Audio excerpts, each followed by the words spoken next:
நீதிமானுக்காக ஒருவன் மரிக்கிறது அரிது, நல்லவனுக்காக ஒருவேளை ஒருவன் மரிக்க துணிவான். நாம் பாவிகளாய் இருக்கையில் கிறிஸ்து நமக்காக மரித்ததினாலே தேவன் நம்மேல் வைத்த தமது அன்பை விளங்க பண்ணுகிறார். ஆமென். பண்ணினார்னு இல்லை வசனம், விளங்க பண்ணுகிறார்னு அப்படின்னு இருக்குது. எவ்வளோ அழகாக இருக்குது பாருங்க. தமது அன்பை விளங்க பண்ணுகிறார். அல்லேலூயா. எனக்கு அருமையான ஆண்டவருடைய பிள்ளையே, மனுஷனானாலும் உலகமானாலும் தேவனானாலும் அன்பு எப்போ விளங்கும் அப்படின்னு கேட்டிங்கன்னா, உடனே வந்து அன்பு விளங்கிடாது. ஆமென். ஹல்லேலூயா. இன்றைக்கி அநேக அன்புகள் உலகத்தில் இருக்குது, அநேக அன்புகள் இருக்குது. ஆனால் ஒரு உண்மையான அன்பு எப்போது விளங்கும் என்று சொல்லுவோமானால், அது அவ்வளவு சுலபமாக அது விளங்கிடாது. ஆமென். அந்த அன்புடைய அந்த உண்மையான சாதாரணமான வாய்ப்பேச்சுகளுடைய அன்பு, மற்ற சாதாரணமான காரியங்களுடைய அன்பு சீக்கிரமாக விளங்கிடும்.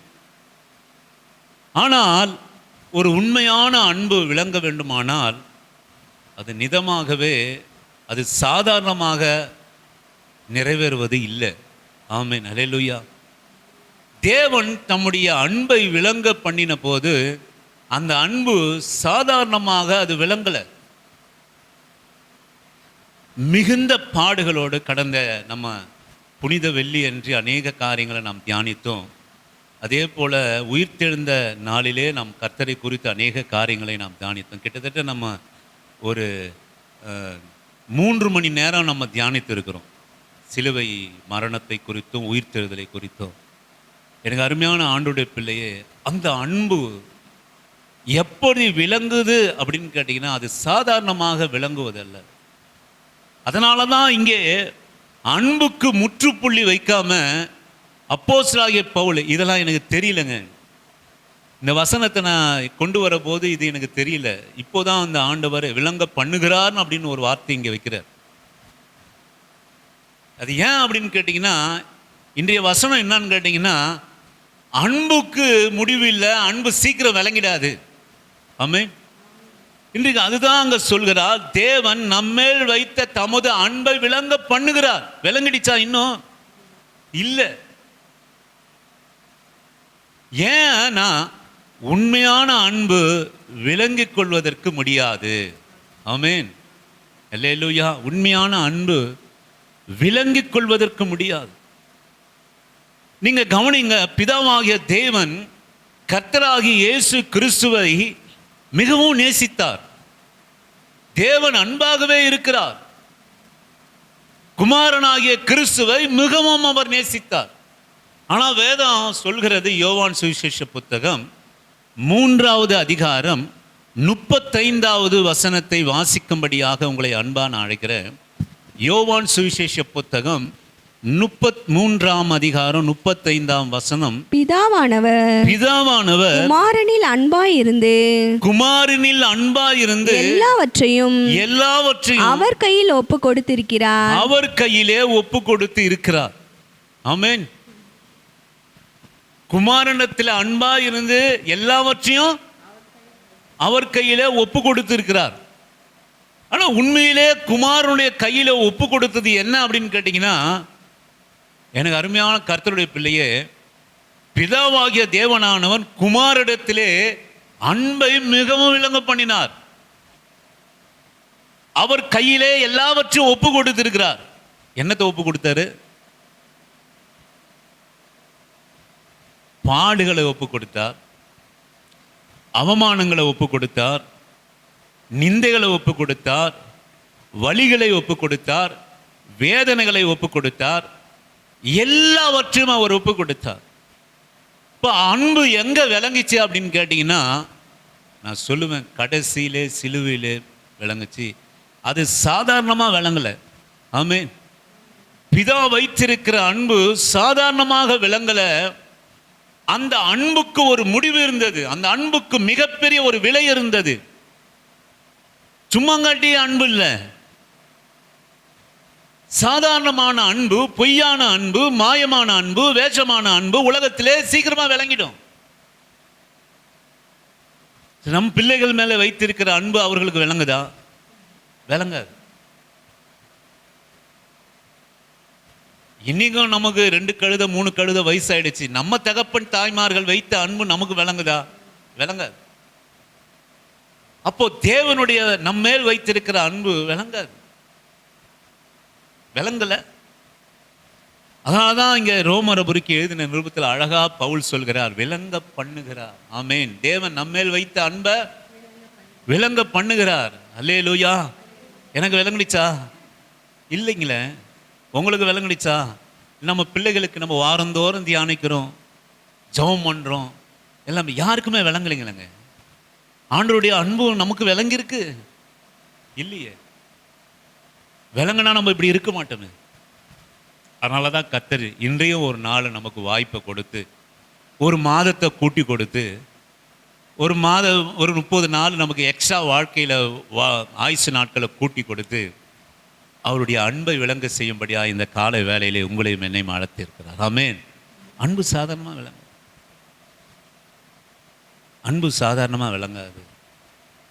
அன்பு சாதாரணமாக விளங்காது. மெய்யான அன்பு சாதாரணமாக விளங்காது. எனக்கு அருமையான கர்த்தருடைய பிள்ளையே, அதை நம்ம விளங்கிக் கொள்ள பிரயாசப்படணும். எனக்கு விளங்கலையே அப்படின்னு அதை விட்டுறக்கூடாது. அதுக்கு தான் ஆண்டவர் அன்பை விளங்க செய்தார், குமாரனத்திலே விளங்க செய்தார். அதுக்கு என்ன பண்ணார் அப்படின்னா, எக்ஸ்ட்ரீம். ஒரு சாதாரணமான காரியத்திலேயே தேவன் நம்மேல் வைத்திருக்கிற அன்பை விளங்க பண்ணியிருக்கலாம். ஒரு மாயையான காரியத்திலே, ஒரு அற்பமான காரியத்திலே அவருடைய குமாரனை ஒப்பு கொடுத்தாலும் பரவாயில்ல, இத்தனை அவமானத்துக்குள்ளும், நிந்தைக்குள்ளும், பாடுகளுக்குள்ளும், நிர்வாணத்துக்குள்ளும், எச்சில் உமிழ்நீருக்குள்ளும் அப்படித்தான் ஒப்பு கொடுக்கணும் அப்படின்னு இருக்க வேண்டாமே. எதற்காக ஒப்பு கொடுத்தா நான் சொல்லுவேன்னா, இப்படி ஒப்பு கொடுத்தோம் இன்றும் அநேகருக்கு அந்த அன்பு உங்களுக்கும் விளங்கலை, உலகத்தாருக்கும் விளங்கலை. ஆமென். அல்லேலூயா. நமக்கும் விளங்கலை. அது ஒரு பெரிய தீர்மானம், திட்டம்.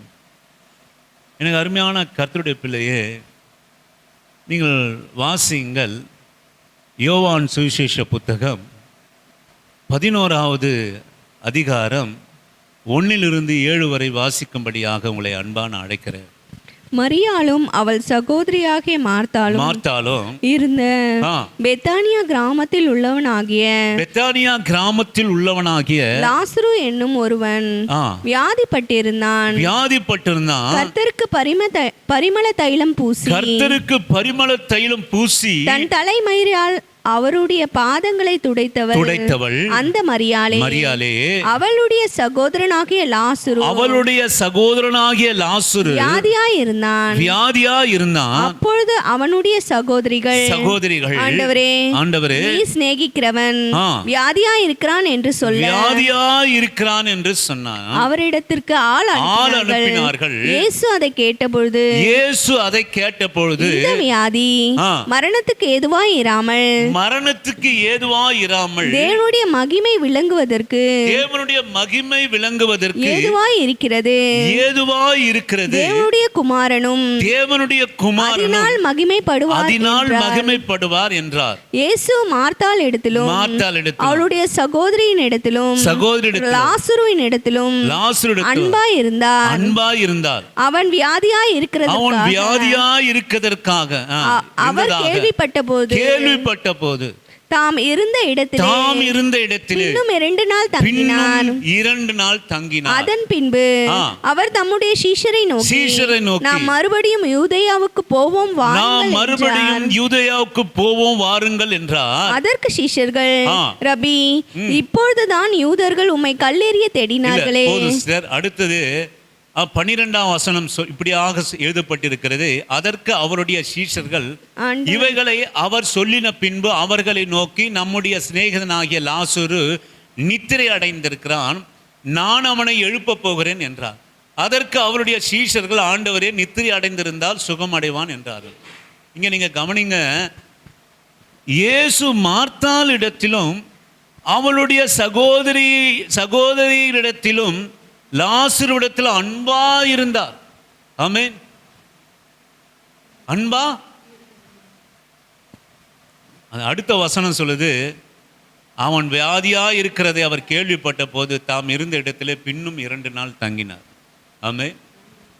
அன்பா இருந்தாராம், பின்னும் 2 நாள் தங்கிட்டாராம். யாருன்னா அன்பா இருக்கிறவங்க செய்கிற காரியமா இது? உடம்பு சரியில்லைன்னா என்ன பண்ணுவாங்க? நல்லா கர்த்தருக்கு நல்லா தெரியும் லாசரு மரிக்க போகிறான் அப்படின்னு. அந்த வசனம் அழகா சொல்லுகிறது, அன்பா இருந்தார். அந்த குடும்பத்தில் ஒரு திக்கற்ற குடும்பம், தாய் தகப்பனற்ற குடும்பம். இந்த பிள்ளைகள் இயேசுவை நேசிக்கிறாங்க. இயேசு அதை காட்டிலும் அதிகமா இந்த குடும்பத்தின் மேல அன்பா இருக்கிறார். ஆமென். இயேசு நம்ம மேல அன்பா இருக்கிறதுக்கு நம்ம கொஞ்சம் அன்பு போதுங்க. ஆமென். அல்லேலூயா. நம்ம ஆண்டவர்கிட்ட இன்னைக்கு நம்மளெல்லாம் எதற்கு ஆண்டவர் அவருக்கு முன்பாக வைத்திருக்கிறார் சொல்லுவோம்னால், நாம் காட்டின விளங்க பண்ண முடியாத அன்புக்காக அல்ல, நாம் காட்டின கொஞ்சம் அன்புக்காக. அல்லேலூயா. ஆமென். அல்லேலூயா. நம்ம காட்டின கொஞ்சம் அன்புக்காக அவர் நிறைவான அன்பை நம்மகிட்ட காட்டுறார்.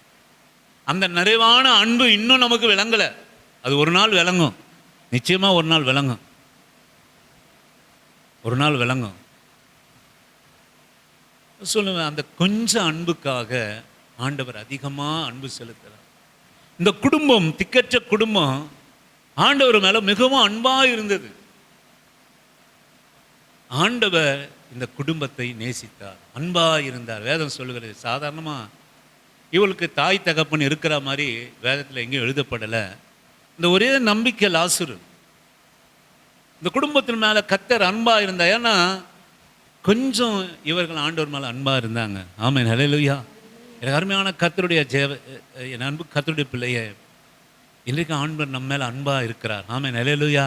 ஏன் அப்படின்னு கேட்டிங்கன்னா, நம்ம கொஞ்சமாய் செலுத்துகிற அன்பு நிமித்தமா. ஆமென். கர்த்தர் நம்மை நேசிக்கிறார். இந்த காலை வேளையிலே, இந்த மாதத்தினுடைய முதல் நாளிலே கர்த்தர் அவருடைய அன்பை நம்ம மேலே விளங்க பண்ணுகிறார். ஏன் என்று சொல்லுவோம்னால், நம்மேல் நாம் அவர் மேல் வைத்த அந்த கொஞ்சம் அன்புக்காக அவர் முழுவதுமாக விளங்க பண்ணுகிறார். இன்னைக்கு அந்த சிலுவை மரணத்திலே உண்டான எல்லா அன்பினுடைய விளங்கத்துக்குன்னா காரியத்தும் நமக்குள்ளாக வைத்திருக்கிறார், நம்ம குடும்பத்துக்குள்ளாக வைத்திருக்கிறார், நம்ம சந்ததிக்குள்ளாக வைத்திருக்கிறார். கொஞ்சம் அன்புக்காக, நம்ம செலுத்தின கொஞ்சம் அன்புக்காக, நம்ம செலுத்துகிற கொஞ்சம் நன்றிக்காக, நம்ம செலுத்துகிற கொஞ்சம் நேரத்துக்காக நம்மேது அன்பா இருக்கிறார். அதே போல இந்த லாசருடைய மரியாளுடைய குடும்பத்தில் அன்பா இருந்தார். அவர் அதை கேள்விப்பட்ட பின்பும் பின்னும் 2 நாள் அங்கே தங்குகிறார். காலை வேலை எதை இந்த காலை வேலை உங்களிடத்தில் நான் வற்புறுத்துகிறேன் என்று சொல்லுவோமானால், நான் சொல்லுவேன், மெய்யான அன்பு முடிவில் விளங்கும், சாதாரணமாக விளங்கிடாது. இன்னைக்கு நம்ம நினைக்கிறோம், ஐயோ இன்னைக்கு நான் கஷ்டத்தில் இருக்கிறேன், நான் கண்ணீரில் இருக்கிறேன், நான் போராட்டத்தில் இருக்கிறேன், தேவன் எனக்கு அன்பா இருந்தா ஏன் இப்படி நடக்குது, ஏன் இப்படிப்பட்ட பாதை, ஏன் இப்படிப்பட்ட பலவீனம், ஏன் இப்படிப்பட்ட கஷ்டம், ஏன் இப்படிப்பட்ட போராட்டம், ஏன் இப்படிப்பட்ட குறைவுகள்? நான் சொல்லுவேன், எனக்கு அருமையான கர்த்தருடைய பிள்ளையே, ஆண்டவர் மேல நம்ம காட்டுகிற அன்பு நிச்சயமா விளங்க பண்ணுவார். அல்லேலூயா. அது ஒரு நாள் வீண் போகவே போக. அது தாமதித்தாலும் வரும். அல்லேலூயா. அது தாமதித்தாலும் வரும், உன் மேல வரும், உன் குடும்பத்தின் மேல வரும், உன் சந்ததியின் மேல வரும். இன்றைக்கு நீ காணாம போனாலும் தேவனுடைய அன்பு முடிவில் நீ காண்பா. ஆனா சொல்லுவோம், அது அநேகர் கண்களுக்கு மகிமையாக இருக்கும். சாதாரணமாக லாசரு பலவீனமாக இருந்து கர்த்தர் வந்து அந்த லாசருவை, நண்பா, என் அன்பு சிநேகிதனே, நான் உன்னை நேசிக்கிறேன், உன் குடும்பத்தை நேசிக்கிறேன், உன் குடும்ப சூழ்நிலையை நான் அறிந்திருக்கிறேன், நீதான் இந்த குடும்பத்தினுடைய தூண், மாத்திரம் அல்ல நீ என்னை நேசிக்கிறா, உன் குடும்பம் என்னை நேசிக்கிறது, நீ தாய் தகப்பன் இல்லாம அப்படியே தருதலையா நீங்க போயிடல. என் விசுவாசத்துக்குள்ளா நீங்க இருக்கிறீங்க, என் அன்புக்குள்ளாக இருக்கிறீங்க. நான் வரும்போதெல்லாம் என்னை விசுவாசத்தை நீங்க ஏற்றுக்கொள்கிறீங்க. லாசரு பலவீனமா இருக்கிறான். ஆண்டவர் வந்து அதை சுகத்தை கொடுத்து இருந்தார்னா அது ஒன்றும் இல்லை. ஆமென். அது ஒன்றும் இல்லை. இன்னைக்கு அநேக வேலைகளில் ஆண்டவருடைய பிள்ளைகள் நினைக்கிறாங்க, ஏன் இந்த ஆரம்பத்திலே ஏன் இதை தடுத்து நிறுத்தப்படல. இன்னைக்கு நம்மளுடைய சிந்தனைலாம் நான் அதுதான். ஏன் இன்றைக்கு ஏன் இது நடக்கிறது, ஏன் இப்படி நடக்கிறது? இந்த மார்த்தாலும் மரியாளும் அப்படிதான் பாவம்.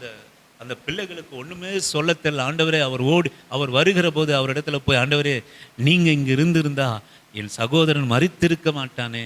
அவங்க அப்படி கேட்கல. ஆண்டவரே நீர் எங்களை நேசித்து, பொய்யான நேசமா இருக்குது ஆண்டவரே, பொய்யான நேசம். சீஷர்லாம் சொல்லியிருப்பாங்க, எப்பா நாங்க சொன்னோம். ஆள் அனுப்புறாங்க. ஆண்டவரே உங்க நீ நேசிக்கிற குடும்பம், நீ அன்பா இருக்கிற குடும்பத்துல ஒரு தூண் சாயுது. சீஷர் சொல்லியிருப்பான், இல்லை நாங்கள் சொல்லிட்டோம். நேரத்துக்கு சொன்னீங்களா? இல்லை நேரத்துக்கு நான் சொன்னோம். அப்பவும் அவர் 2 நாள் அங்கே தங்கியிருந்தார். அப்படியா சொல்றாரு? அன்பா இருக்கிறாருன்றாரு. அன்பா இருக்கிறவங்க யாருன்னா அப்படி செய்வாங்களா? உடம்பு முடியல, கஷ்டம், ஆண்டவரே நீங்க வந்தா என் சகோதரன் உயிர்த்தடைந்திருப்பான், நாங்கள் நம்பி உன்னை கூப்பிட்டோம் ஆண்டவரே. ஆனா நீங்க அன்பா இருக்கிறீங்க சொல்றீங்க, ஆனா விளங்கல ஆண்டவரே. என் குடும்பத்தை விளங்காம போச்சு பார்த்தீங்களா? இன்னைக்கு நாங்க உங்க மேல வைச்சிருக்கிற அன்பு, நீர் எங்க மேல வைச்சிருக்கிற அன்பு பொய்யா போச்சு ஆண்டவரே. இன்னைக்கு அநேக மார்த்தாள் மரியாள் கேட்கல ஆண்டவரை பார்த்து. ஆனா இன்னைக்கு அநேகம் நம்ம கேட்கிறோம், ஆண்டவரே உங்க அன்பு பொய்யா போச்சு ஆண்டவரே. இந்த காரியத்துல பொய்யா இருக்கு ஆண்டவரே. என் பிள்ளைகளுடைய காரியத்துல பொய்யா இருக்கு, என் பலவீனங்களுடைய காரியத்துல பொய்யா இருக்கு. அப்படி நம்ம அநேக விசுவாசிகள் கேட்கிறோம். இத யூடியூப்ல கேட்கிற பிள்ளைகளுக்காக சொல்லுகிறேன், அன்பு இல்லையா? என் மேல அன்பு இல்லையா? ஆண்டவர் நேசிக்கிறார் என்றாரு, அவருடைய அன்பை விளங்க பண்றார் என்றாரு. எனக்கு அருமையான கர்த்தருடைய பிள்ளையே, ஆண்டவருடைய அன்பு சாதாரணமாக நம்மளால விளங்கிக் கொள்ள முடியாது. ஆமென். அல்லேலூயா. ஒருவேளை இந்த பலவீனத்திலே அவர் சுகப்படுத்தி இருந்தார்னா அன்பு உனக்கும் உன் குடும்பத்துக்கும் விளங்கி இருக்கும், உலகத்துக்கு விளங்கி இருக்காது. ஆமென். அல்லேலூயா. உலகத்துக்கு விளங்கி இருக்காது. நீங்கள் அநேக படுகிற உபத்திரவங்களே, படுகிற காரியங்களிலே, படுகிற சில அவமான நிந்தைகளிலே மகனே நீ சோர்ந்து போகாத. நீ பாராட்டுகிற அன்பு கொஞ்சமா இருந்தாலும் கர்த்தர் பாராட்டுகிற அன்பு, உன் மேல வச்சிருக்கிற அன்பு சாதாரணமானது இல்லை. அது வெளியேற பெற்ற ரத்தம், பாடுகள் மூலமா சம்பாதிக்கப்பட்டது, ஒப்பு கொடுக்கப்பட்டது. முற்றிலும் சிறுவையிலே தன்னை அர்ப்பணித்த அன்பு, முற்றிலும் நமக்காக கடைசி சொட்டு ரத்தம் வரைக்கும் சிலுவையிலே சிந்தப்பட்ட அன்பு சாதாரண அன்பு கிடையாது. நம்மை போல ஒரு சாதாரண சிறு துளியினுடைய அன்பு இல்ல, சிறு தூசியினுடைய அன்பு இல்ல, அது மிகப்பெரியவுடைய அன்பு. அவர் 2 நாள் மீண்டும் அங்க தங்குகிறார். அவர் சொல்லுகிறார், நமது சிநேகிதனாகிய லாசரு நித்திரை அடைந்தான். ஆண்டவரே நித்திரை அடைந்தான், அவன் எழுந்திருப்பான். அவன் மரித்து போனான். அப்ப எங்க அன்பு விளங்குச்சு அப்படின்னு கேட்டீங்கன்னா, நான் சொல்லுவேன், இயேசுவின் நாமத்தினால் இந்த காலை வேளையிலே மரித்து கல்லறையில வைத்து 4 நாள் கழித்து நாரி போயிட்ட பிறகு அன்பு விளங்குச்சு. ஆமென். அல்லேலூயா. விளங்குச்சு. சாதாரணமா வேதம் சும்மா சொல்லாது. அந்த குடும்பத்தின் மேலே இயேசு அன்பா இருந்தார். எங்கேயாவது எழுதப்பட்டிருக்கா பாருங்களேன், எங்கேயாவது எழுதப்பட்டிருக்கா பாருங்க. இந்த குடும்பத்தை ஸ்பெசிபிக், இந்த குடும்பத்தின் மேலே கர்த்தர் அன்பா இருந்தார்.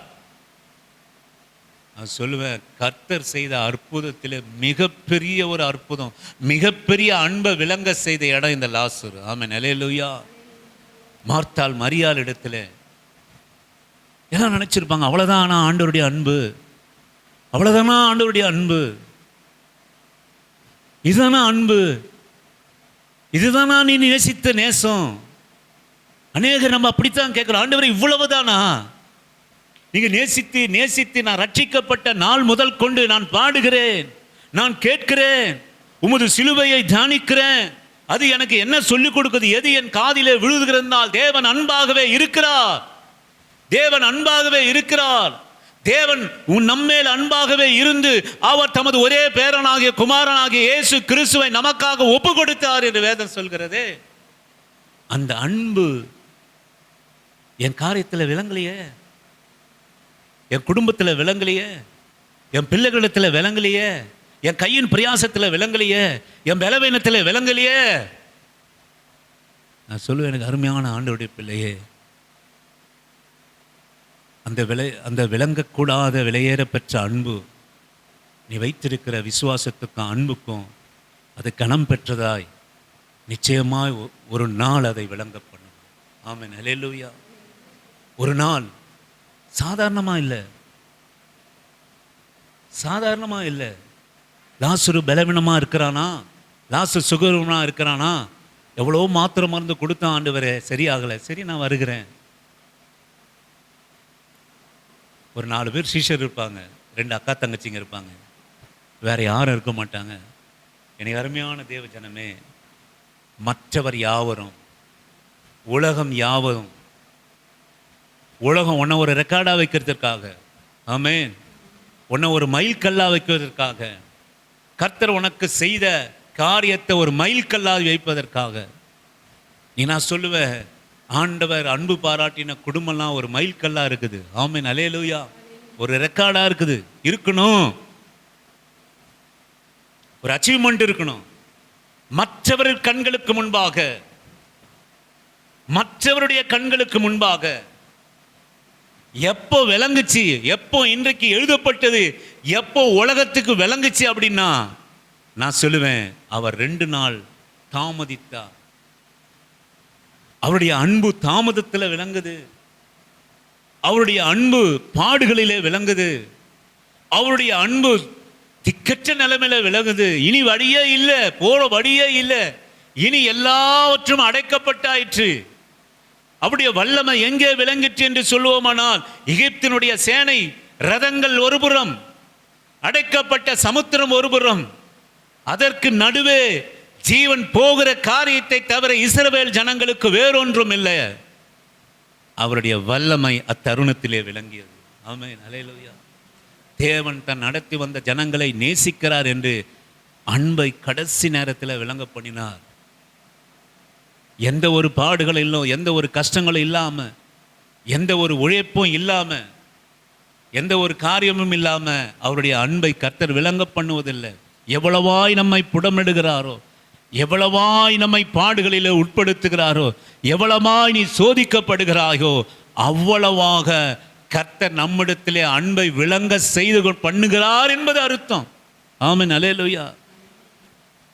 ஒரு நாள் விளங்குகிற போது அது ஒரு அச்சீவ்மெண்ட், அது ஒரு மைல்கல், அது உனக்கு மாத்திரமல்ல, உன் குடும்பத்திற்கு மாத்திரமல்ல, மற்றவர்களுக்கு முன்பாக உலகம் அறிவதற்காக உண்டாகியிருக்கும். சொல்ல கர்த்தர் என்னுடைய வாழ்க்கையிலே அன்பை விளங்க பண்ணுகிற போது இது அநேகருக்கு ஆச்சரியமா இருக்கிறது. அப்படிப்பட்ட ஒரு அன்பை கர்த்தர் நம்மிடத்திலே அவர் விளங்க பண்ணுகிறவராக இருக்கிறார். நீங்கள் வாசிங்கள், யோவான் சுவிசேஷ புத்தகம் 12வது அதிகாரம் 9-10 வாசிக்கும்படியாக உங்களை அன்பா நான் கேட்கிறேன். அப்பொழுது யூதரில் திரளான ஜனங்கள் அவர் அங்கே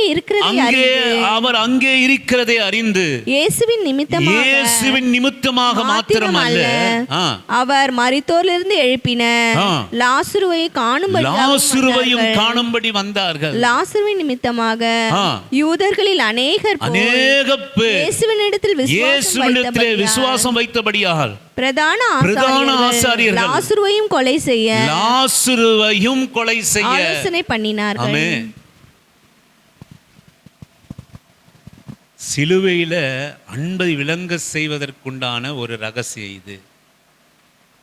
எப்போ ஆண்டவர் இப்படிப்பட்ட பிரமிப்பான, ஒருவேளை லாசருவுக்கு போயிட்டு வீட்டில் ஒரு 4 பேர் மத்தியில் சுகத்தை கொடுத்து அன்பை விளங்க பண்ணியிருந்தார்னா அது மற்றவருக்கு தெரிஞ்சிருக்காது. ஆனால் லாசருவை மரிக்க செய்து கல்லறையில் வைத்து யூதர்களும் உலகமும் பிரதான ஆசாரிகளும் ஐயோ இவன் பல அற்புதம் செய்யணும், எப்படி இவனை கொலை செய்திடணும், எங்க ஆண்டவரை கொல்லணும், எங்க ஆண்டவரை நிர்மூலமாக்கணும், அவர்களுக்கு திட்டம் வந்ததுன்னு கேட்டீங்கன்னா லாசருனுடைய உயிர்த்தெழுதல் அல்ல. ஆமென். எல்லாத்தையும் விட்டுட்டாங்க, எல்லாவற்றையும் விட்டுட்டாங்க. சரி பாப்பா, ஏதோ எழுப்புறோம், ஏதோ ஏதோ முடவரை நடக்க செய்கிறாரு, சப்பானையில் ஏதோ பிசாசுகளை துரத்துறாருன்னு விட்டுட்டாங்க. ஆனால் எப்போ ஆண்டவரை கொலை செய்ய வேண்டும், சிலுவைக்கு உட்படுத்த வேண்டும் என்கிற எண்ணம் யூதர்களுக்கும் உலகத்துக்கும் வந்தது என்று சொல்லுவோமானால், அல்லது இன்னொரு வார்த்தை அல்லது அதர் வேர்ட்ஸ் நான் சொல்லுவேன், ஆண்டவர் நம் மேல் வைத்திருக்கிற அன்பை விளங்க பண்ணுகிற காரியம் இந்த குடும்பத்துக்கு மாத்திரமல்ல, உலகத்துக்கே விளங்க செய்கிற இடம் இந்த லாசருடைய கல்லறை எழுப்பப்பட்ட விதம். ஏன் என்று சொல்லுவோமானால், ஏன் இந்த இயேசுவை கிறிஸ்துவை சிலுவையிலே அறைய வேண்டும் என்று தீர்மானம் பண்ணாங்கன்னா, அந்த லாசருவை 4 நாள் கல்லறையில் வச்சு அவர் உயிரோடு கூட எழுப்பின உடனே எப்படியாவது இவரை கொலை செய்ய வேண்டும் அப்படின்னு ஒரு தீர்மானம் வந்துடுச்சு. ஆமென். ஹல்லேலூயா. ஆமென். நான் சொல்லுவேன், அவரை சிலுவையிலே ஒப்பு கொடுக்கப்பட்டாதான் அந்த அன்பு விளங்க செய்யும். ஆமென். ஹல்லேலூயா. இது பிரதான ஆசாரியர்களுடைய தீர்மானம் அல்ல, இது யூதருடைய தீர்மானம் அல்ல, இது உலகத்தினுடைய தீர்மானம் அல்ல, இது ரோமருடைய போர் வீரர்களுடைய தீர்மானம் அல்ல. லாசருனுடைய தேவன் அவர் அன்பா இருந்தார், லாசரின் மேல் அன்பா இருந்தார், லாசரு குடும்பத்தில் மேல அன்பா இருந்தார், லாசருவை உயிரோடு கூட எழுப்பினார்.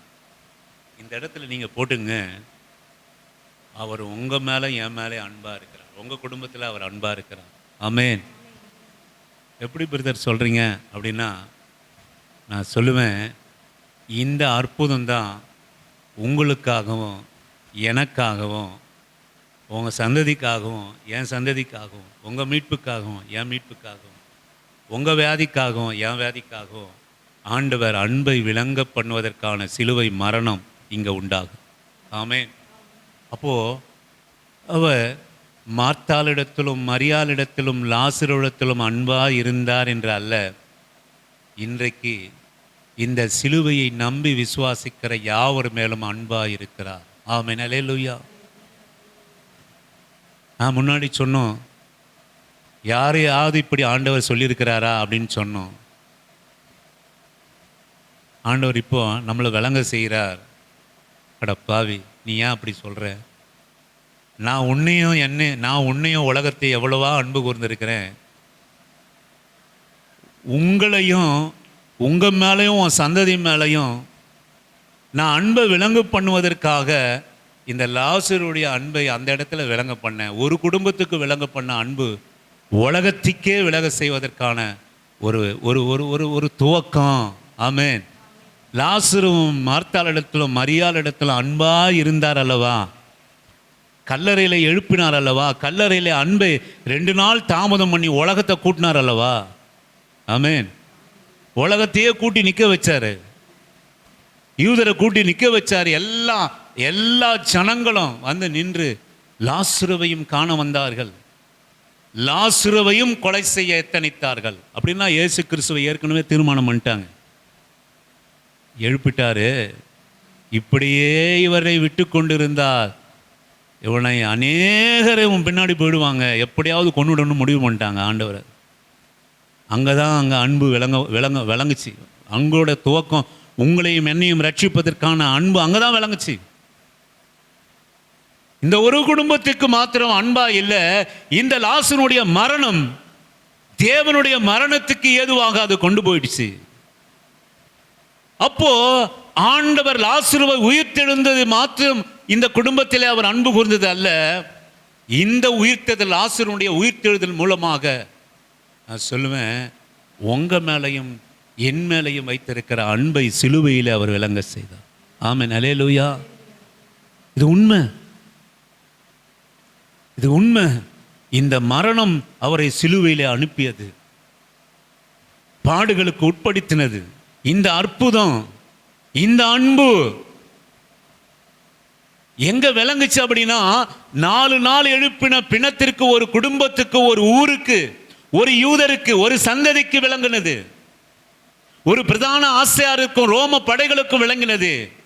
ஆனால் இது மூலமாய் உண்டான இயேசு கிறிஸ்துவினுடைய சிலுவையினுடைய மரணம் உலகத்துக்கு விளங்குச்சு. ஆமென். உலகத்திலே அன்பு கூர்ந்தாரா இவரு. ஆமென். உங்களுக்கு என்னையும் அன்பு கூர்ந்தார். இன்னைக்கு இந்த இடத்துல உங்க பேரை போட்டுக்குங்க. எத்தனை பேர் இருக்கிறீங்களோ அத்தனை பேர். அவர் நம் குடும்பத்தின் மேல் அன்பா இருந்தார். ஆமென். ஹல்லேலூயா. ஆமென். எவ்வளோ அழகா இருக்குது. லாசருவையும் மார்த்தாள் இடத்திலும் மரியாள் இடத்திலும் அன்பா இருந்தார். ஹல்லேலூயா. ஹல்லேலூயா. இது உண்மையா நீங்க ரசித்து ருசிச்சு வேதத்தை நீங்க வாசித்தீங்கன்னா ஒரு பொறாமை ஏற்படும் அந்த இடத்துல. ஐயா, இந்த குடும்பத்தை இவ்வளவா நேசித்திருக்கிறார் ஆண்டவர். உண்மையா கர்த்தரிடத்தில் அன்பு வச்சிருக்கிறவங்க, அவருடைய அன்புக்காக ஏங்குகிறவங்க பொறாமப்பட்டிருப்பாங்க. இந்த வேதத்தை அவர்கள் வாசிக்கிற போது, இவ்வளவா அன்பு கூர்ந்தாரு, என் மேலே அன்பு கூற மாட்டேன்றாரு. எனக்கும் எவ்வளோ கஷ்டம் இருக்குது, எவ்வளோ போராட்டம் இருக்குது, எவ்வளோ கண்ணீர் இருக்குது, என் வாழ்க்கையில் ஒரு அற்புதத்தை ஆண்டவர் செய்ய மாட்டேன்றாரு. அந்த குடும்பத்தின் மேலே அன்பாக இருந்து 4 நாள் அழுவி போன பணத்தை எழுப்பினாரே. என் வாழ்க்கையில் எத்தனையோ மடிந்து போயிருக்கிறது. என் வாழ்க்கையில் என் விசுவாசம் மடிந்து போயிருக்கிறது. என் ஆசீர்வாதம் மடிந்து போயிருக்கிறது. என் ஆசீர்வாதம், என்னுடைய காரியங்கள், என்னுடைய உயர்வுகள் நாறி போயிருக்கிறது. சொல்ல ஆண்டவர் இது மூலமாக அவருடைய அன்பை சிலுவையில் உங்களுக்கும் எனக்கும் விளங்க பண்ணி, உலகத்துக்கே விளங்க பண்ணினார். இதோட அர்த்தம் அப்படின்னா, அவர் அன்பு கூர்ந்தார். ஆமென். ஹல்லேலூயா. அன்பை விளங்க பண்ணினார். இந்த குடும்பத்தின் மாத்திரம் அல்ல, இந்த 3 பேருக்கு மாத்திரம் அல்ல, ஆண்டவராகிய சிலுவையை ஏற்றுக்கொண்டு விசுவாசிக்கிற ஒவ்வொரு குடும்பத்திலும் கர்த்தர் அன்பை விளங்க செய்வதற்கான ஒரு துவக்கம்தான் லாசருடைய குடும்பம். ஆமென். இன்னைக்கு ஆண்டவர் உங்கள் குடும்பத்தையும் என் குடும்பத்தையும் நேசிக்கிறார். ஹல்லேலூயா. நீங்கள் ஒவ்வொரு நாளும் காலையில் உங்களுக்கு துன்பம் வருகிற போது, உங்களுக்கு கஷ்டம் வருகிற போது, உங்களுக்கு போராட்டம் வருகிற போது, ஆண்டவரே என் மேலே அன்பாக இருக்கிற என் தெய்வமே இப்படி சொல்லுங்க. ஆமே, இப்படி சொல்லுங்க, இப்படி சொல்லுங்க. லாசரு மேலே அன்பாக இருந்து 4 நாள் என் சகோதரன் மரித்து போனார், எழுப்பித்தீரே ஆண்டவரே. அந்த மரணத்தை எழுப்பினது மூலமாக நீ சிலுவையில் ஒப்பு கொடுக்கப்பட்டீர், அது காரணமாக போனது ஆண்டவரே. அப்போ நான் என்ன தெரிந்துக்கிறேன், நான் என்ன உணர்த்தப்படுகிறேன், ஏன் ஆவியானவர் எனக்கு என்ன சொல்கிறார் அப்படின்னா, நான் சொல்லுவேன், அந்த குடும்பத்தின் மேலே வைத்த அன்பு அது உலகத்தை, அந்த ஒரு ஊரில், ஒரு பட்டணத்தில், ஒரு சில மனுஷரிடத்தில் விளங்கின அன்பு என் ஆண்டவர் அந்த சம்பவத்தின் மூலமாய் சிலுவை ஏறி உலகத்தையே நேசிக்கிறார், என்னையும் நேசிக்கிறார், என் குடும்பத்தையும் நேசிக்கிறார் என்ற அன்பை விளங்க செய்த அன்பர். ஆமென். ஹல்லேலூயா. நான் ஜெபிக்கிற போது, உனக்கு பாடுகள் வருகிற போது நீ இப்படி ஜெபம் பண்ணணும், ஆண்டவரே நீ என் குடும்பத்து மேலே அன்பாக இருக்கிறீங்க ஆண்டவரே. ஹல்லேலூயா. ஆண்டவரே என் பிள்ளைங்க மேலே அன்பாக இருக்கிறீங்க, ஜோயல் மேலே அன்பாக இருக்கிறீங்க, கோல்டா மேலே அன்பாக இருக்கிறீங்க ஆண்டவரே, ஜான் மேலே அன்பாக இருக்கிறீங்க ஆண்டவரே, அன்பாக இருக்கிறீங்க. உங்கள் காரியத்தை நடப்பீங்க ஆண்டவரே. ஆசீர்வதிங்க, பலப்படுத்துங்க, உயர்த்துங்க. ஒவ்வொரு குடும்பத்தையும் ஆண்டவர் நேசிக்கிறார். இது ஒரு உதாரணம். மறுபடியும் ஒரே வார்த்தை நான் கடந்து சென்று போகிறேன். லாசரு ஒரு குடும்பத்தின் மேல் அன்பு வைத்தார், கல்லறையிலிருந்து எழுப்பினார், அது அவரை சிலுவைக்கு கொண்டு போனது. அந்த சிலுவையினுடைய பாடுகள் ஒரு குடும்பத்திலிருந்து உலகத்தில் இருக்கிற எல்லா குடும்பத்திற்கும் அவர் நேசம் விளங்கினது. ஆமென். ஹல்லேலூயா. நேசம் விளங்கினது, நேசம் விளங்கினது. ஒரு பெரிய தியானம். நான் ஒன்றும் கொண்டு வரல, நான் ஒன்றும் கொண்டு வரல, கர்த்தர் பேசுகிறார். இந்த லாசருடைய இந்த காரியம், ஒரு குடும்பம், உலக குடும்பம், அதெல்லாம் நான் எதுவுமே தியானிக்கலை. இந்த இடத்துல கர்த்தர் நம்மோடு கூட பேசுகிறார். ஹல்லேலூயா. கர்த்தர் நல்லவர். ஆண்டவர் அப்போ என்ன சொல்கிறார், ஆவியானவர் என்ன சொல்கிறார், இந்த மாமிசம் கொண்டு வரல, ஆவியானவர் என்ன சொல்கிறார் அப்படின்னா, சிலுவை உனக்குப்பா, உன் குடும்பத்துக்கு. ஆமே, நான் அன்பு கூர்ந்ததுக்கு அடையாளம். நான் உன்னை நேசிக்கிறேன்னு நம்ம அநேக நேரங்களில் கேட்குறோம். என்ன நேசிக்கிற ஒரு உருவம் இல்லை. இயேசு நேசிக்கிறாரா? என்ன நேசிக்கிறார்? எனக்கு ஒன்றும் புரியலை, எனக்கு ஒன்றும் விளங்கலை.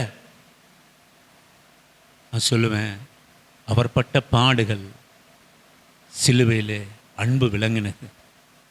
நீ கஷ்டத்தில், நீ ஒரு மயக்கமாக போனால் ஒரு கிளாஸ் டம்ளரில் ஒருத்தவங்க யாருன்னா டீ கொடுத்தா, ஒருவேளை சாப்பாடு போட்டா, அல்லது நீ பஸ்ஸில் மயங்கி விழுந்த போது நீங்கள் என்றைக்குமே மறக்கவே மாட்டான். நான் அன்றைக்கி ஒரு 10 வருஷத்துக்கு முன்னாடி பஸ்ஸில் மயங்கி கீழே வந்துட்டேன். அப்போ ஒருத்தர் எழுப்பி என்ன ஒரு கிளாஸ் தண்ணி கொடுத்தாரு, அதனால் நான் இன்றைக்கி படித்திருக்கிறேன். நான் சொல்லுவேன், அந்த அன்பை நீ மறக்கலை. இந்த ஆண்டவருடைய அன்பை நம்ம ஒருபோதும் மறக்கக்கூடாது. பாடுகளினாலே வந்தது, வேதனையினாலே வந்தது, அவமானத்தினாலே வந்தது, அது பரிசுத்த பலியாக உங்களுக்கு எனக்கு வந்தது. இன்றைக்கு இந்த மே மாதத்தில் 1வது நாளிலே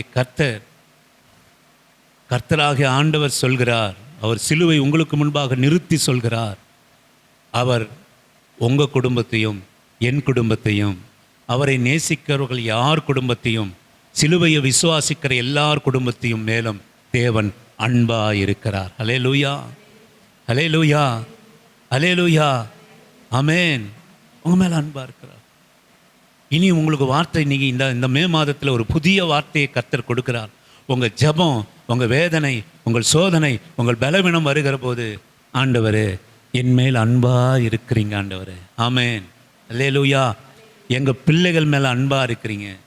பிள்ளைகள் மேலே கையை வச்சு ஜெபம் பண்ணி, ஆண்டவரே இந்த மகன் மேலே நீங்கள் அன்பாக இருக்கிறீங்க ஆண்டவரே, அல்லேலூயா. லாசருவின் குடும்பத்தை போல, மார்த்தாளை போல, மரியாளை போல என் புள்ள மேலே நீ அன்பாக இருக்கிறீங்க. ஏன் அப்படின்னா, நான் உங்கள் சிலுவையின் மேலே அன்பாக இருக்கிறேன். கொஞ்சம் அன்பு காட்டுற ஆண்டவரே, ஆமென். உங்கள் அன்பை விளங்க செய்கிறதுல எனக்கு கொஞ்சம் அறிவு இருக்கு ஆண்டவரே. எனக்கு கொஞ்சம் அறிவு இருக்கு. நீ என்னையும் நேசிக்கிறீர், ஆமென், ஆமென். அது லாசருவின் குடும்பத்தை அடையாளமாக வைத்து, லாசருவையும் மார்த்தாளையும் மரியாளும் அவர் அந்த குடும்பத்தின் மேலே, அவர்கள் மேலே அன்பாக இருந்தார். அல்லேலூயா. அந்த அன்பு உலகத்துக்கு விளங்கத்தக்க அன்பாய் அவர் செலுத்தின அன்பு அவரை சிலுவுக்கு கொண்டு போனது. ரோமர்களிடத்திலே ஒப்பு கொடுக்கப்பட்ட அந்த அன்பு, பிலாத்துவிடத்திலே அர்ப்பணிக்கப்பட்ட ஒப்பு கொடுக்கப்பட்ட அந்த அன்பு, சிலுவையிலே ஒப்பு கொடுக்கப்பட்ட அன்பு, நான் சொல்லுவேன், அது உங்கள் மேலே என் மேலே ஆண்டவர் செலுத்தின அன்பு. ஹல்லேலூயா. இன்றையிலிருந்து நம்முடைய ஜெபம், கர்த்தாவே எங்கள் மேலே அன்பாக இருக்கிறீங்களே ஆண்டவரே, எங்கள் மேலே அன்பை நீ ஜெபிக்க துவங்குகிற போது நீ ஜெபம் என்ன செய்யணும் அப்படின்னா, கர்த்தாவே என் குடும்பத்தை அதிகமாக நேசிக்கிறீங்க, என் பிள்ளைகளை அதிகமாக நேசிக்கிறீங்க, என் கணவனை அதிகமாக நேசிக்கிறீங்க, என் மனைவியை அதிகமாக அன்பாக இருக்கிறீங்க. அல்லேலூயா. இப்படி நீங்கள் ஆரம்பிங்க உங்கள் ஜெபத்தை. நீங்கள் அன்பாக இருக்கிறபடினால நான் சொல்லுவேன், இன்றைக்கி நீங்கள் 2 நாள் தாமதித்தாலும் அது என் குடும்பத்துக்கு மட்டும் விளங்க செய்வதற்காக அல்ல, உலகத்திலே விளங்க செய்வதற்காக, மற்றவர்களும் அறியத்தக்கதாக. ஆமென், அல்லேலூயா. என் குடும்பத்தில் என் பிள்ளைகள் மேலே நீங்கள் அற்புதத்தை வைத்திருக்கிறீர். ஒரே ஒரு காரியத்தை சொல்லி நான் கடந்து போகிறேன். எனக்கு அருமையான இந்த ரூத்து நகோமியுடைய காரியம் உங்களுக்கு தெரியும். ஒன்றுமே இல்லை, இந்த ரூத் இடத்துக்கும் நகோமி இடத்துலும் ஒன்றுமே இல்லை. ஆனாலும் இந்த ரூத்தானவள் நகோமியை பின்பற்றி கொண்டு, உன் தேவனே என் தேவன், நீ போகிற இடம்தான் எனக்கு அப்படின்னு சொல்லி கையை பிடிச்சிட்டு வந்தா. ஆனால் எனக்கு அருமையான கர்த்தருடைய பிள்ளையே, அவளுக்கு ஒன்றுமே இல்லை. அவள் கொடுப்பதற்கு எதுவுமே இல்லை. அவள் கொடுப்பதற்கு எதுவுமே இல்லை. இந்த ரூத்தோடைய அன்புக்கு நகோமிக்கு கொடுப்பது எதுவுமே இல்லை. அதுதான் அவன் ஆரம்பத்திலே சொல்றா, என்கிட்ட கொடுப்பதற்கு ஒன்றுமே இல்லை. ஒரு பிள்ளையை பெற்று உனக்கு கொடுக்க முடியாது. சொத்து சுகம் ஆஸ்தி எதுவுமே இல்லை. ஒருவேளை உணவை என்னால் கொடுக்க முடியாது. நான் சொல்லுவேன், அப்படி இருந்தும் இந்த ரூத்து நகோமியை பின்தொடர்ந்து அந்த அன்பை விளங்க பண்ணினார். ஆமென், அல்லேலூயா. அன்பு விளங்குகிற இடம் அதுதான். ஒன்றுமே இல்லை, ஒன்றுமே இல்லை. பல நாள் ஜெபித்தோம், பலன் இல்லை. பல நாள் ஜெபித்தோம், அற்புதம் இல்லை. பல நாள் ஜெபித்தோம், முன்னேற்றம் இல்லை. பல நாள் ஜெபித்தோம், எதுவும் நடக்கலை. இயேசுவின் நாமத்தில் இந்த கால வேளையில் கர்த்தருடைய ஆவியானவர் உங்களோடும் என்னோட கூட பேசுகிறது. மகளே, மகனே, நான் உனக்கு வைத்திருக்கிற அன்பை நான் விளங்க செய்யணும். ஆமென். நான் விளங்க செய்யணும். நீ கேட்ட உடனே நான் அதை செஞ்சிட்டேன்னா அதை விளங்காது. ஆண்டவர் கேட்ட உடனே கொடுத்தா நமக்கே விளங்குதா? விளங்குதா? ஒரு பிள்ளைகளை ஏதாச்சும் ஒன்று கேட்ட உடனே நீங்கள் கொடுத்தோன்னா அதோடைய மதிப்பு விளங்குதா? விளங்காது. அதோடைய மகிமை விளங்குதா? அதோடைய கஷ்டம் விளங்குதா? அதோடைய பயன்பாடு விளங்குதா? விளங்காது. ஆனால் நெடுநாள் காத்திருப்பது இருதயத்தை இளைக்க பண்ணும். வேண்டியது வரும்போதோ ஜீவ விருட்சத்தை போல இருக்கும். ஆமென், ஆமென். சாதாரண ஒரு விருட்சம் ஒன்றும் கிடையாது. ஆனால் காத்திருக்கிற போது, அன்பு விளங்க பண்ணுகிற போது அது எப்படி இருக்கும் அப்படின்னு கேட்டிங்கன்னா ஜீவ விருட்சத்தை போல இருக்கும். ஆமென், ஆமென். நீ கேட்கிற போது கொடுத்து அடைஞ்சாச்சுன்னா அது உனக்கும் உன் குடும்பத்துக்கு மாத்திரம்தான் தெரியும். ஒருவேளை தெரியாம போகலாம். ஆனால் காத்திருந்து பெற்றுக்கொள்கிற போது அது ஜீவ விருட்சத்தினுடைய கனியாக மாறுகிற போது உன் வாழ்க்கையில நீ அறிவா, உன் குடும்பம் அறியும், உன் உறவுகள் அறியும், உலகம் உனக்கு ஆண்டவர் செய்த நன்மைகளை அறியும். ஆமென், அல்லேலூயா. அறியும், விளங்க பண்ணும். ஏன் சிலுவையிலே அது சிலுவை இன்றைக்கு உலகத்தில் ஒரு மூலையிலே நடந்த சம்பவம். இன்றைக்கும் உலகம் கேட்கிற வார்த்தை என்னன்னா, அவர் இங்கே பிறந்தாரா? அவர் நம்ம தெய்வமா? அவர் நம்ம தெய்வமா? அவர் ஒரு வெளிநாட்டு கடவுள். ஆனால் அநேகரிடத்தில் உலகத்தில் தீவுகளிலும் அவருடைய அன்பு விளங்க பண்ணுச்சுன்னா ஏன் அப்படின்னு கேட்டீங்கன்னா நான் சொல்லுவேன், சாதாரணமாக குமாரனாகிய கிறிஸ்து ஒப்பு கொடுக்கப்படலை. ஆமென். சாதாரணமாக ஒப்பு கொடுக்கப்படலை. சாதாரணமாக மரிக்கல. சாதாரணமாக ஒரு சாதாரண மரணம் அல்ல. ஒரு சாதாரண ஒரு மரணம் அல்ல. ஒரு சாதாரண கல்லறை அல்ல. ஒரு சாதாரண அடக்கம் அல்ல. ஒரு சாதாரண உயிர்த்தெழுதல் அல்ல. அது உயிர்த்தெழுந்த தேவன். சாதாரணமானது அல்ல. இன்னைக்கு ரோமர்கள் போயிட்டு இயேசு கொலை செய்தோம் என்று சொல்லி யாரோ ஒருவன் கத்தியை கொண்டு போய் அவரை வெட்டிட்டு எங்கேயோ போய் புதைத்து விட்டு போயிருந்தால் அது சாதாரண மரணம், சாதாரண அன்பு. ஆனால் இன்றைக்கு உலகம் விளங்கத்தக்கதாய் மாறினது எப்படின்னா, உலகத்துக்கு முன்பாக நிர்வாணப்பட்டதுனால, உலகத்துக்கு முன்பாக எச்சில் உமிழப்பட்டதுனால, உலகத்துக்கு முன்பாக அறையப்பட்டதுனால, உலகத்துக்கு முன்பாக சிலுவையில் அறையப்பட்டதுனால நீங்க உலகத்தில் விளங்கி இருக்கு. ஆமென். மகளே, மகனே, இன்னைக்கு அவமான பாதை, நிந்த பாதை, போராட்டத்தின் பாதை நீ கடக்கிறாயா? கர்த்தர் என் மேல அன்பா இல்லையோ? கர்த்தர் என் வாழ்க்கையில் ஒரு அற்புதம் செய்ய மாட்டாரோ என்று இந்த மே மாதத்தில் இந்த நாளில் ஏக்கத்தோடு பெருமூச்சுகளோடு கூட இருக்கிற என் அன்பு தேவனுடைய பிள்ளையே, நான் சொல்லுவேன், கர்த்தர் நமக்கு செய்கிற அற்புதத்தை உலகம் விளங்கிக் கொள்ளும், மற்றவர்கள் விளங்கிக் கொள்ளும்படியா, ஒரு கூட்ட ஜனங்கள் விளங்கிக் கொள்ளும்படியா, ஒரு கூட்ட ஜனங்கள் உங்கள் தேவன் இன்றும் ஜீவனோடு கூட இருக்கிறார் என்பதை உன்னை சாட்சியாக வைக்கும்படியாக, உன்னை மலை மேல் உள்ள உன்னை ஒரு தீபமாய் வெளிச்சமாய் உன்னையும் என்னையும் மாற்றும்படியா,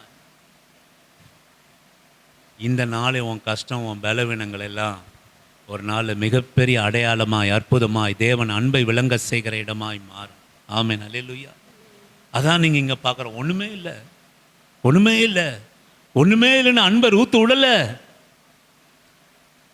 ஒன்றுமே இல்லைன்னு அந்த ரூத்து அன்பை விடலை. அதுக்கு நகோமி சொன்ன ஒரே ஒரு வார்த்தையை சொல்லிட்டு நான் கடந்து செல்கிறேன். ரூத்தின் புஸ்தகம் 3வது அதிகாரம் 1வது வசனத்தை வாசிக்கும்படியாக உங்களை அன்பான பின்பு அவள் மாமியாகிய நகோமி பின்பு அவள் மாமியாகிய நகோமி அவளை நோக்கி என் மகளே என் மகளே நீ சுகமாய் வாழ்ந்திருக்கும்படி நீ சுகமாய் வாழ்ந்திருக்கும்படி நான் உனக்கு சௌக்கியத்தை தேடாது இருப்பேனோ நான் உனக்கு சௌக்கியத்தை தேடாமல் இருப்பேனோ. அல்லேலூயா. ஏங்க ஒண்ணுமே இல்லைங்க.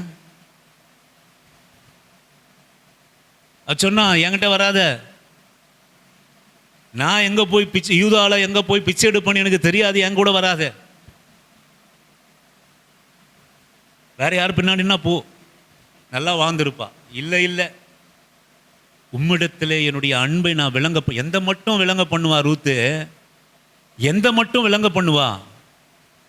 யூதாவிலே எனக்கு நிறைய ஆஸ்தி இருக்கு, உறவினர் இருக்காங்க, எனக்கு நிறைய தானியங்கள் இருக்கு, சாப்பாடு இருக்கு, எல்லாம் இருக்குன்னு அப்படி நீ அப்படின்னு வந்தா பரவாயில்லையே. உன் அன்பு எங்க விளங்குது அப்படின்னா ஒண்ணுமே இல்லைன்னு தெரிந்து உன் அன்பை விளங்க பண்ணுகிறாயே. எனக்கு அருமையான கர்த்தருடைய பிள்ளையே, கர்த்தர் நம்ம மேல வைத்திருக்கிற அன்பு, நாம் கர்த்தர் மேல வைத்திருக்கிற அன்பு, நான் சொல்லுவேன் சாதாரண சூழ்நிலையில் அல்ல, அசாதாரணமான சூழ்நிலையில் நீ அன்பு செலுத்தணும். ஆமென். அல்லேலூயா. அது விளங்க பண்ணுகிற இடம். ஆண்டவர் நம்ம மேல அன்பை விளங்க பண்ணுகிறதா இருந்தாலும் நாம அன்பை அவர் மேல விளங்க பண்ணுகிற இடம் சாதாரண இடம் இல்லை, அசாதாரணமான இடம். அல்லேலூயா. நீ அசாதாரணமான சூழ்நிலை இருக்கிறாயா? ஒருவேளை சாப்பாட்டுக்கு இல்லாம கஷ்டப்படுறியா? உன் பலவீனங்களில் கஷ்டப்படுறியா? நான் சொல்லுவேன், நீ அவமானத்திலும் நிந்தையிலும் மற்றவர்களுக்கு முன்பாக நிற்கிறாயா? நான் சொல்லுவேன், உன்னுடைய அன்பு சாதாரணமானது அல்ல. ஆமென். தேவனுடைய அசாதாரணமான அன்பு உன்னிடத்திலே வெளிப்படும்படியாக கர்த்தர் உனக்குள் கிரியை செய்ய போகிறார். ஆமென். விட்டு கொடுக்காதீங்க. அது சொல்றாரு. இன்னொரு முறை வாசிங்களா அந்த வசனம், இன்னும் 3:1 வசனம். பின்பு அவள் மாமியாகிய நகோமி அவளை நோக்கி என் மகளே நீ சுகமாய் வாழ்ந்திருக்கும்படி நான் உனக்கு சௌக்கியத்தை தேடாமல் இருப்பேனே. யா, நீ என் மேல காட்டின அன்புக்கு, விளங்கக்கூடியாத அன்புக்கு, நான் உன் மேல அன்பு விளங்கக்கூடியாத அன்பை காட்டாம இருப்பேனா? ஒருவேளை இந்த ரூத்துக்கு இந்த வார்த்தை புதுசா இருந்திருக்கும். ரூத்துக்கு இந்த வார்த்தை புதுசா இருந்திருக்கும். இதுவரை நகோமி கிட்ட கேட்ட வார்த்தை அவிசுவாச வார்த்தை, என் கூட வராத, நீ போ, நீ என் கூட வராத, என்கிட்ட ஒண்ணும் இல்லை, பசி பட்டினி தான், அவமானம் தான், நிந்தை தான், போராட்டம் தான், என் கூட வராத. ஆனா இந்த மகளுடைய அன்பை விளங்கத்தக்கதாக அங்க ஆன உடனே இவளுடைய அன்பு அங்க விளங்குது பாருங்களேன். அல்லேலூயா. ஒண்ணுமே இல்லை, இதுவரை அவிசுவாசமா பேசியிருந்த நகோமி, நான் சொல்லுவேன், மகளே நீ வாழ்ந்திருக்கும்படி உன் சௌக்கியத்தை தேடாமல் நான் இருப்பேனா? அல்லேலூயா. எங்க வச்சு சேருவப்பா? எதை வச்சு தேடுவ? நீயே ஒரு அன்னாடம் காட்சி, நான் எங்கேயாவது வயலில் போயிட்டு பொறுக்கிட்டு வந்தாதான் உனக்கு ஒருவேளை சோறு. நீ என்னை வாழ்ந்திருக்கும்படி எப்படி செய்வா? நீ என் சௌக்கியத்தை எப்படி செய்வா? தேடுவா? நான் சொல்லுவேன், என் அன்பை நான் விளங்க செய்வேன். அல்லேலூயா. நான் சாதாரண ஆள், என்கிட்ட ஒன்றும் இல்லை தான், நான் சாதாரண ஆளு தான். ஆனால் அன்பை நான் விளங்க செய்கிற போது, அன்பை நான் விளங்க செய்கிற போது என்கிட்ட இருந்து நீ என்னவனா பெற்றுக்கொள்ளும். ஆமென். ஆமென். பெற்றுக்கொண்டாளா இல்லையா? பெற்றுக்கொண்டாளா இல்லையா? ரூத் பெற்றுக்கொண்டாளா இல்லையா? யார் மூலியமா அப்படின்னு கேட்டிங்கன்னா, இந்த ஒண்ணுமே இல்லாம நகோமி மூலமா தான். ஏன் பெற்றுக்கொண்டா அப்படின்னா, இதுவரை விளங்காத அன்பு அங்க விளங்குச்சு. ஆமென். அல்லேலூயா. எப்போ இந்த ரூத்தோட அன்பு நகோமிக்கு விளங்குச்சோ அப்போ நகோமியினுடைய அன்பு ரூத்துக்கு விளங்குது. மகளே, நகோமி ரூத்தை பார்த்து, அவளை பார்த்து, நீ வாழ்ந்திருக்கும்படி உன் சௌக்கியத்தை தேடாமல் இருப்பேனோ? அல்லேலூயா. ஆமென். என் அன்பு கர்த்தருடைய பிள்ளையே, இந்த மே மாதத்திலே கர்த்தர் நமக்கு சொல்கிற வார்த்தை, மகளே மகனே, எந்த சூழ்நிலையிலும், எந்த காரியத்திலும், எந்த நேரத்திலும் பலவீனமானாலும் குறைவானாலும், உன் வாழ்க்கையில் அற்புதத்தை அடையாளத்தை நீ காணாமல் போனாலும், சாதாரண சூழ்நிலை ஒன்றும் அத்திமரம் துளிர் விடாமல் போனாலும், திராட்சை செடி கனி தராமல் போனாலும், மந்தைகளிலே ஆடுகள் இல்லாமல் போனாலும், என் மேலே வச்சிருக்கிற அன்பை நீ விளங்க பண்ணியே, நான் சொல்லுவேன், நான் உன் மேலே இருக்கிற அன்பை விளங்க செய்கிறேன். அல்லேலூயா. கர்த்தர் இந்த கால வேளையிலே உங்களையும் என்னையும் பார்த்து இந்த மே மாதத்தினுடைய வாக்கு தத்தமாக என் மேலே நீ என் மேலே வச்சிருக்கிற அன்பை விளங்கிட்ட, உன் பொறுமை நிமித்தமாக விளங்கிட்ட, உன் நீடிய பொறுமை, உன் விசுவாசத்தை இழக்காம நீ விளங்க பண்ணிட்ட, நான் என்னுடைய அன்பை விளங்க பண்ணுகிறேன். ஒன்றுமே இல்லாமல் நகோமி தன் வார்த்தையினாலே தன் மருமகளுக்கு வாழ்ந்திருக்கும்படி உன் சௌக்கியத்தை தேடாமல் இருப்பேனா என்று சொல்லக்கூடுமானால், வானத்தையும் பூமியும் படைத்த தேவன், நம்முடைய ஆத்மா பாவத்திற்காக தன் சொந்த குமாரனையே கொடுத்த தேவன், நமக்கு நன்மையும் சௌக்கியத்தையும் தேடுகிற போது நம்முடைய வாழ்க்கை எப்படிப்பட்டதாக இருக்கும்? நம்முடைய பிள்ளைகளுடைய வாழ்க்கை எப்படிப்பட்டதாக இருக்கும்? நான் சொல்லுவேன், அவருடைய அன்பை நம்மிடத்தில் விளங்க செய்யும்படியாக. அல்லேலூயா. கர்த்தர் இன்றைக்கு உங்களை என்னையும் பார்த்து சொல்கிறார். அல்லேலூயா. இன்னைக்கு நீங்கள் போட்டுங்க, கர்த்தர் என் குடும்பத்தை நேசிக்கிறார். அல்லேலூயா. ஆமென். அன்பின் தெய்வமே, என்னை நடத்தும் தெய்வமே, நன்றியோடு உம்மை பாடுவே, நான் நன்றியோடு உம்மை பாடுவே. அன்பின் தெய்வமே, என்னை நடத்தும் தெய்வமே, நன்றியோடு உம்மை பாடுவே, நான் நன்றியோடு உம்மை பாடுவே. ஆண்டவர் உம்மை நேசிக்கிற ஆண்டவர், உம்மை நேசிக்கிறப்பா. காட்டி கொடுத்த பேதுரு அன்பாவே இல்லைங்க. அவன் கர்த்தர் ஜீவனை கொடுத்த அன்பாவே இல்லை. ஆனா ஆண்டவராகிய இயேசு கிறிஸ்து உயிரோடு எழுந்த பிறகு பேதுருவிடத்திலே சென்று தன் உயிரோடு இருக்கிறவராக காண்பித்து அவருடைய அன்பை விளங்க செய்த போது அவர் கேட்ட கேள்வி, பேதுருவே, நீயும் அன்பை என்கிட்ட விளங்க செய்வியா? ஆமா ஆண்டவரை, விளங்க செய்வப்பா. பேதுருவே, நீ உம்முடைய அன்பை என்கிட்ட விளங்க செய்வியா? ஆமா ஆண்டவரே, என்னுடைய அன்பை நான் விளங்க செய்வேன். பேதுருவே, உன் அன்பை என்னிடத்தில் விளங்க செய்வியா? ஆமா ஆண்டவரே, அது உனக்கு தெரியும் இல்லை ஆண்டவரே. இந்த கால வேளையில கர்த்தர் நம்மை பார்த்து கேட்கிறார். மகளே, அது சாதாரணமா கேட்கலப்பா. நீ கேட்கிற அற்புதத்தை, அடையாளத்தை ஓ நீ 4 பேர் மாத்திரம் தெரிந்துகிற வண்ணமா இல்லை. இயேசுவின் நாமத்தினாலே நீயும் நானும் இன்றைக்கு விசுவாசிக்க கூடுமானால், மற்றவர்களுக்கு கண்களுக்கு முன்பாக, அநேக ஜனங்களுக்கு முன்பாக, அநேக மந்தைகளுக்கு முன்பாக, உலகம் அறியத்தக்கதாக உன்னை அற்புதமாய் அடையாளமாய் மாற்றுவதற்காக அவர் அன்பை விளங்க செய்கிற தேவன். பேதுருவிடத்தில் அன்பை விளங்க செய்தார்.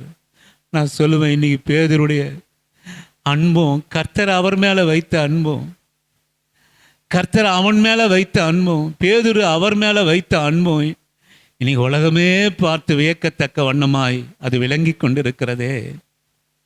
என் அன்பு கர்த்தருடைய பிள்ளையே, நான் சொல்லுவேன், ஒரு நாள் நான் கர்த்தர் மேலே வைத்திருக்கிற அன்பு உலகம் விளங்கி கொள்ளும். ஆமென். உன் வீட்டில் ரட்சிக்கப்படாத ஆட்கள் விளங்கி கொள்வாங்க. கர்த்தரும் அவர் நம்ம மேலே வைக்கிற அன்பை ஒரு நாளை விளங்க செய்வார். அல்லேலூயா. நம்முடைய பாடுகள், நம்முடைய தேவைகள், நம்முடைய பலவீனங்களுக்காக 2 நாள் ஆகும், தாமதி, மரித்து போயாச்சு, கல்லறையில் வைத்தாச்சு.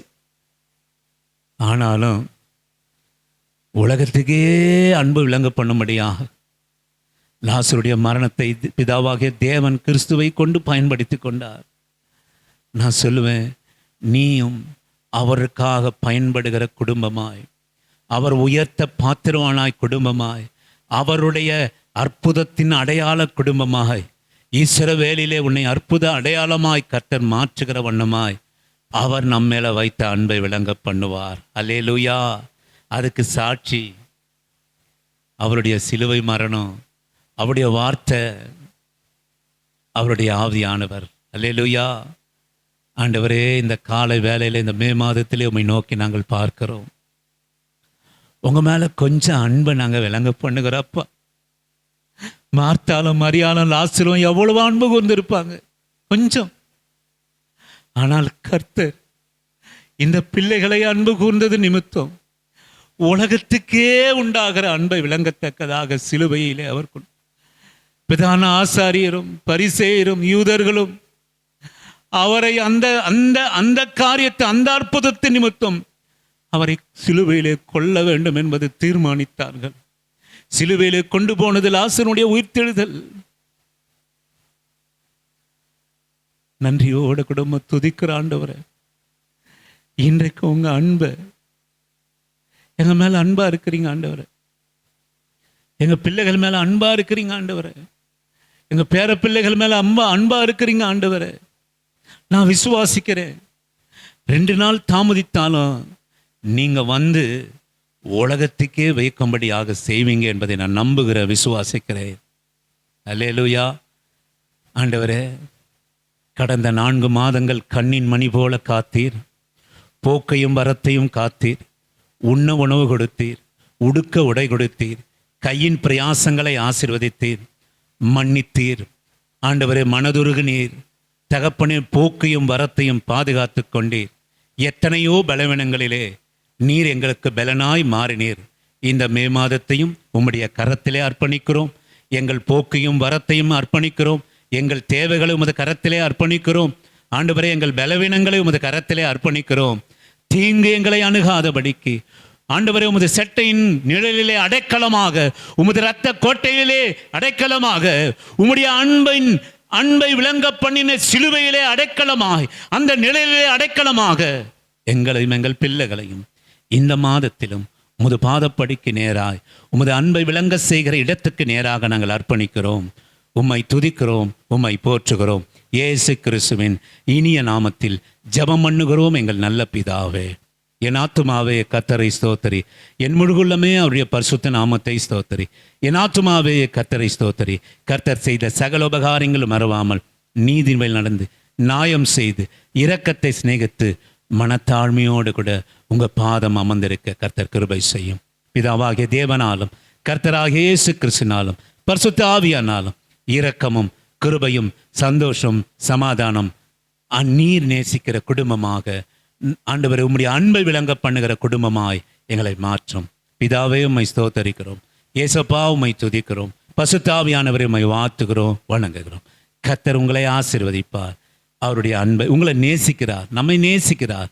அவருடைய அன்பை விளங்க பண்ணுவார். ஆமேன். Thank you Jesus.